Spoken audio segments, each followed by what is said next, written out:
Hai, Assalamualaikum warahmatullahi wabarakatuh. Buat kalian para pejuang cinta yang mendengarkan podcast ini, semoga selalu dalam perlindungan dan rahmat Tuhan. Curahan hati atau perasaan hati yang sedang dicurahkan. Mencurahkan hati yang sedang bahagia itu sangat bagus dilakukan dan bisa memberikan energi positif terhadap orang lain secara kondisional. Namun yang mau gue bahas bukan itu. Yang mau gue bahas di sini adalah curhat tentang keluhan pasangan. Apakah bagus kalau kita sering curhat? Bukankah curhat bisa meringankan beban? Bukankah curhat bisa menyelesaikan masalah?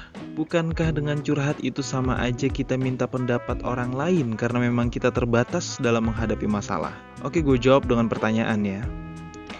Bukankah banyak pasangan yang hubungannya berakhir karena curhat?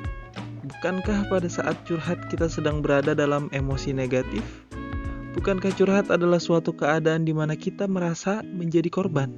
Bukankah curhat adalah asumsi negatif kita terhadap pasangan yang kita share ke teman atau sahabat kita? Apakah bagus?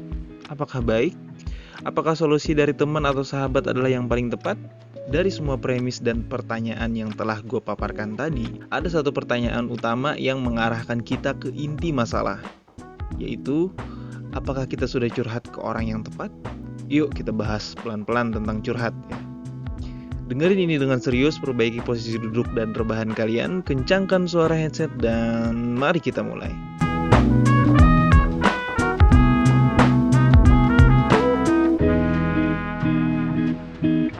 Lu sadar gak dengan terlalu sering curhat itu bisa merusak citra diri kita sendiri? Sadar gak dengan terlalu sering curhat kita akan semakin menarik aura negatif? Dan dengan curhat, rahasiamu dan pasanganmu jadi terumbar kemana-mana. Dan dengan terlalu sering curhat, orang-orang akan malah antipati sama lo. Dan dengan curhat, itu berpotensi bisa merusak hubungan. Ayo kita buktiin ya. Dengan terlalu sering curhat, secara alam bawah sadar, orang akan menganggap lu punya mental kerupuk. Itu akan merusak citra lu sendiri. Apalagi yang lu curhatin adalah masalah sepele. Cuman gara-gara pasangan lo tidak mau denger cerita yang menurutnya gak penting, hal itu lu ceritain ke orang lain. Apalagi sambil nangis-nangis. Selamat, lu udah menjatuhkan harga diri lu sendiri. Dan kalaupun ada yang mau dengerin curhatan sepele lu itu, hampir bisa dipastikan karena dia juga ingin mencari kesempatan buat dapetin perhatian lo. Untuk jadi superhero buat lo di saat lo menganggap pasangan lo adalah penjahat. Hati-hati, ini mainannya Fucek Boy ya. Dan ironisnya, curhat itu adalah asumsi sepihak dari lo yang disimpulkan oleh teman atau sahabat lo berdasarkan asumsi sepihak lo juga. Gak ngerti? Oke, simpelnya gini. Lo curhat dengan membawa emosi negatif sesaat. Biasanya kan tuh orang kalau mau curhat tuh setelah terjadinya pertengkaran, mereka langsung buru-buru curhat, bukan pada saat udah nenangin diri.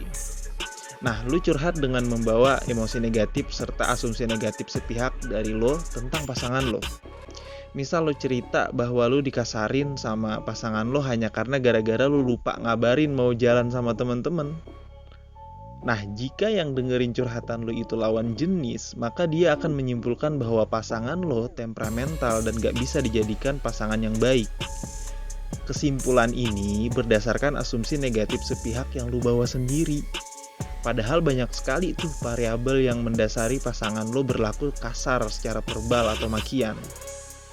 Bisa jadi karena dia justru sayang banget sama lo, makanya ngelakuin itu. Nah, orang lain gak bakal ngerti karena dia gak lagi jatuh cinta pada posisi itu. Logika dasarnya akan stuck di posisi bahwa pasangan lo jahat. Udah. Nah, kalau lo curhat ke teman atau sahabat sesama jenis, biasanya responnya lebih ke simpati terhadap sesama ras.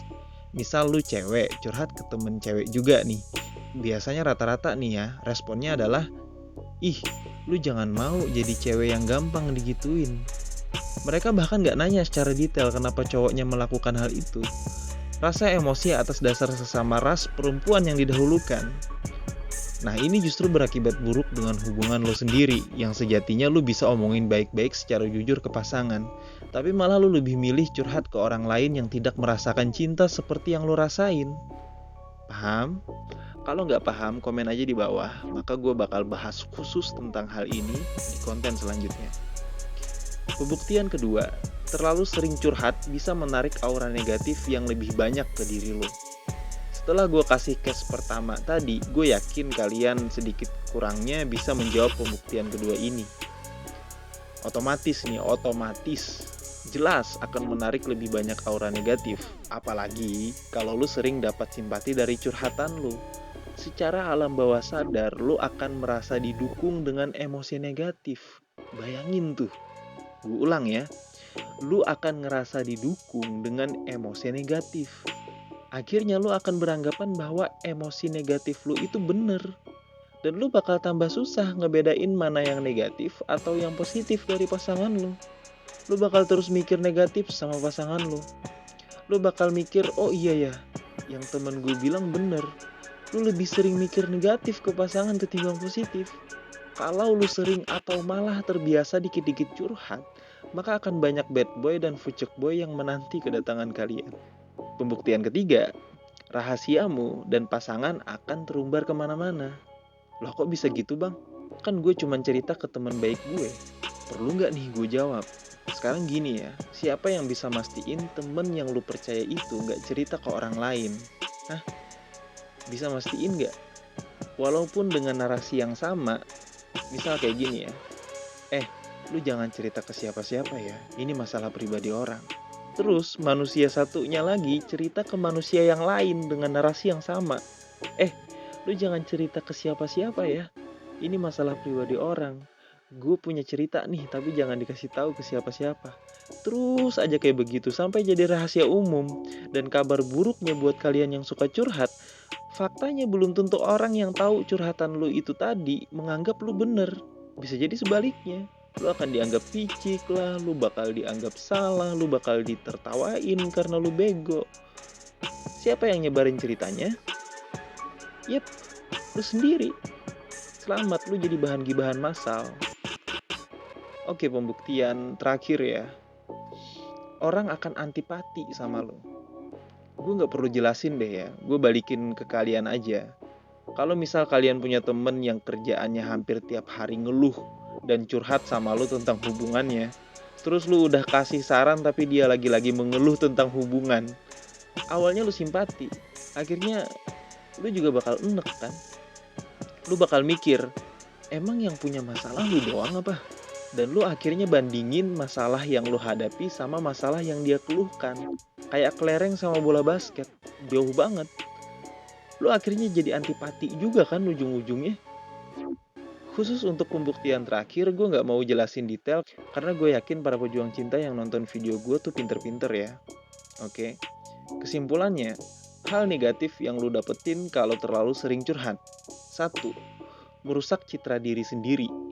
2. Semakin menarik aura negatif. 3. Rahasia lo dan pasangan lo akan terumbar kemana-mana. 4. Orang lama-lama bakal antipati sama lo. 5. Sangat-sangat berpotensi merusak hubungan. Terus bang, apa kita nggak boleh curhat ya? Boleh banget dan jangan terlalu sering.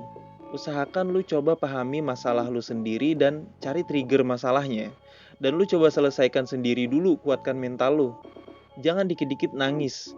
Usahakan kalau lu punya masalah terhadap hubungan, yang paling utama adalah lu coba omongin dengan pasangan lu dulu. Jangan ke orang lain atau teman atau sahabat. Dan kalau lu ngerasa gak bisa diomongin sama pasangan lu karena menurut lu hubungan lu udah toksik, lu harus cerita ke orang yang ahli atau yang paham tentang masalah hubungan. Atau mau amannya nih, kalau lu mau aman, lu cerita ke salah satu anggota keluarga lu dulu.